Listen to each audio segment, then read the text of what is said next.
Selamat malam Bapak Ibu. Di video sebelumnya saya sudah membahas bagaimana cara merawat otak.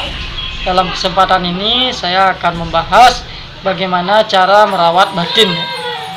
Jadi batin atau sering disebut dengan program pengendali itu tersimpan di dalam memori ya. Jadi ada memori sadar, ada memori bawah sadar. Secara fisik itu posisinya ada di otak. Nah, ketika kita masih berumur 0 tahun, jadi batin kita atau otak kita itu masih 0 ya. Jadi memori kita masih 0 ya. Nah, ketika mulai kita lahir ke dunia ini, jadi berumur 0 tahun, jadi mulailah kita menggunakan panca indera ya. Jadi apa yang kita lihat, yang kita rasa, yang kita dengar ya. Nah, itu kita simpan di dalam memori kita ya. Nah, itulah yang nantinya pengalaman-pengalaman yang seperti itu akan menjadi program pengendali di dalam tubuh kita yang sering disebut dengan batin. Nah, ketika kita berumur 0 tahun sampai 5 tahun, jadi apapun yang kita rasa, kita lihat ya, jadi dengan menggunakan panca indera kita itu tersimpan secara langsung. Jadi tanpa ada pertimbangan, tanpa ada filter, tanpa ada pembanding. Itu. Nah, namun ketika kita mulai berumur 5 tahun ya, jadi mulailah muncul yang namanya kritik kontrol atau pembanding ya, atau filter ya. Jadi ketika informasi itu masuk, baik dengan cara mendengar, dengan cara melihat maupun dengan cara meraba, nah ini mulai dibandingkan dengan memori yang sudah ada. Nah, mulai difilter ya, mulai disaring. Nah, ketika informasi yang masuk itu sesuai dengan yang ada di memori kita, itu baru bisa disimpan ya. Namun kalau tidak sesuai atau di luar yang ada di memori kita ya, itu akan ditolak seperti itu. Nah, filter ini ketika kita mulai dewasa ini semakin semakin menguat ya, semakin menebal.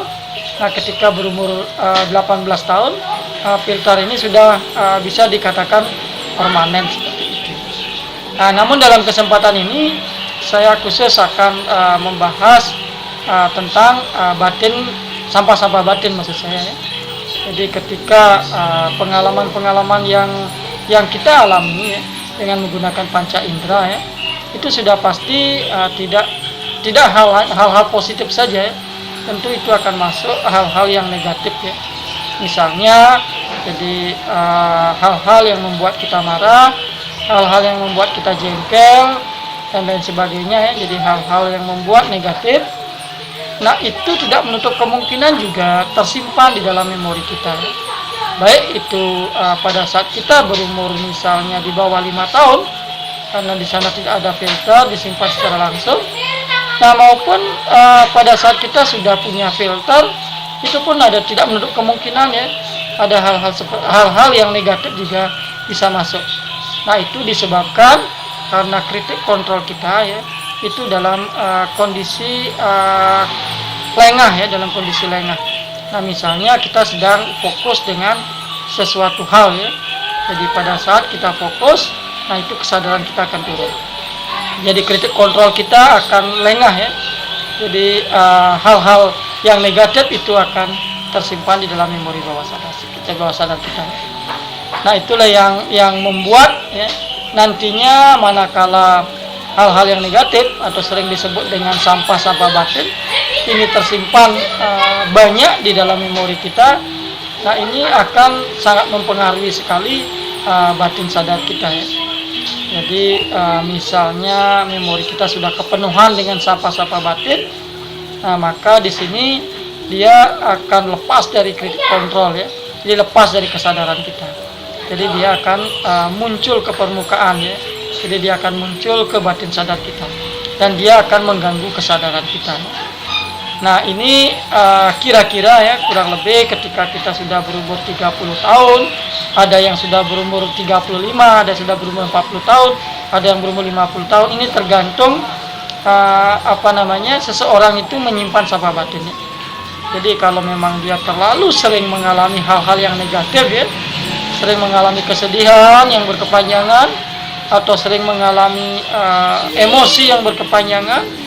Nah, ini tidak menutup kemungkinan ketika baru berumur 30 tahun, nah memori sampah batin ini sudah mulai muncul ke permukaan seperti itu.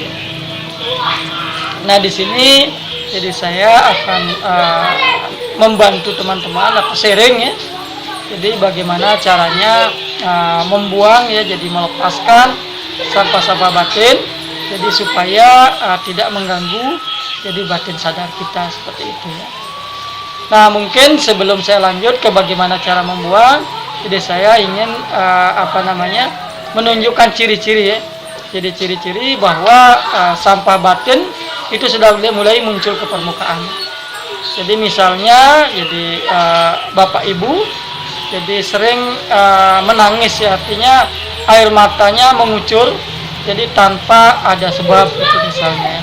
Atau misalnya ada sesuatu hal yang menyedihkan tapi tidak ada hubungan dengan diri kita ya.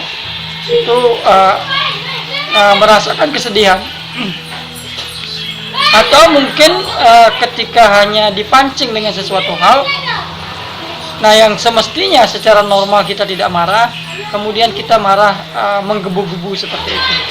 Nah, itu adalah ciri-ciri bahwa sampah batin itu sudah mulai muncul ke permukaan. Nah, jadi ada beberapa tips yang saya berikan ya. Jadi untuk bagaimana cara kita membuang sampah batinnya. Nah, di mana kita ketahui bahwa sampah batin itu tersimpan kuat di memori bawah sadar. Dan kemudian antara memori sadar dan memori bawah sadar itu ditutup oleh sebuah kritik kontrol ya. Jadi sebuah pengaman ya, atau filter ya. Nah, ini sudah pasti untuk melepaskan sampah batin yang ada memori bawah sadar, itu sudah pasti nanti mesti kita membuka kritik kontrol. Jadi kritik kontrol ini bisa terbuka itu apabila kesadaran kita turun ya. Ketika kesadaran kita turun, kemudian kritik kontrolnya terbuka, baru kita bisa masuk ke memori bawah sadar kita. Kemudian bagaimana caranya menurunkan kesadaran? Itu dengan cara kita memfokuskan pikiran kita pada sesuatu titik ya. Jadi ketika kita fokuskan pikiran kita pada suatu titik, nah itu nanti kesadaran kita otomatis akan turun. Jadi seperti itu.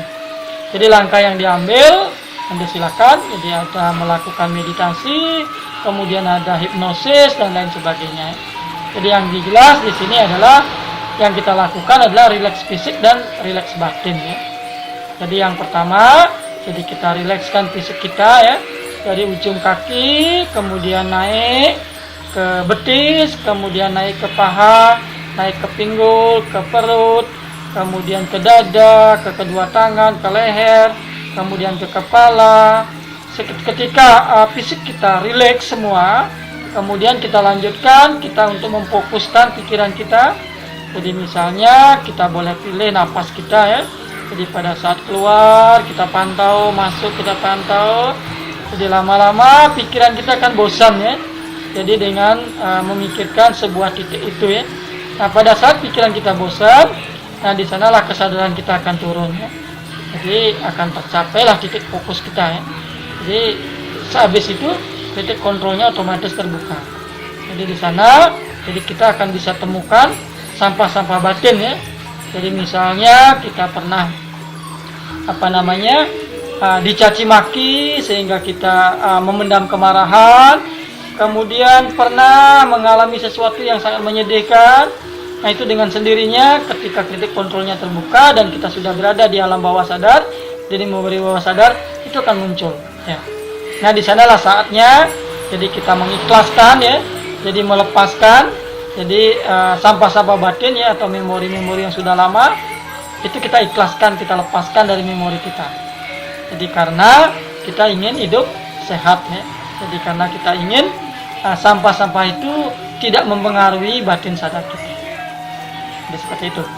Jadi Anda bisa lakukan ya sampai yang paling bagus itu adalah malam menjelang tidur, kemudian pagi bangun tidur ya. Nah, kenapa saya sarankan malam menjelang tidur dan pagi bangun tidur? Karena pada saat malam menjelang tidur itu kesadaran kita otomatis sudah mencapai turun, maksud saya ya. Jadi sudah sangat turun sekali, sehingga untuk mencapai titik fokus atau turun kesadaran itu sangat mudah sekali. karena memang kesadaran kita pada saat itu sudah turun ya. Kemudian pagi bangun tidur sama ya, jadi kesadaran kita juga masih lemah ya. Jadi ketika itu kalau kita lakukan rileks fisik dan rileks batin, kemudian memfokuskan pikiran, kemudian membuka kritik kontrol dan masuk ke memori bawah sadar, itu sangat mudah ya. Seperti itu. Oke, jadi mungkin itu yang bisa saya bagikan ke teman-teman ya. Jadi semoga bermanfaat. Kemudian saya ucapkan terima kasih. Jadi kalau teman-teman jadi ingin bertemu langsung dengan saya ya, jadi ingin mendapat bimbingan secara langsung, saya siap ya. Silakan Anda datang ke tempat saya, jadi saya akan siap membimbing Bapak Ibu.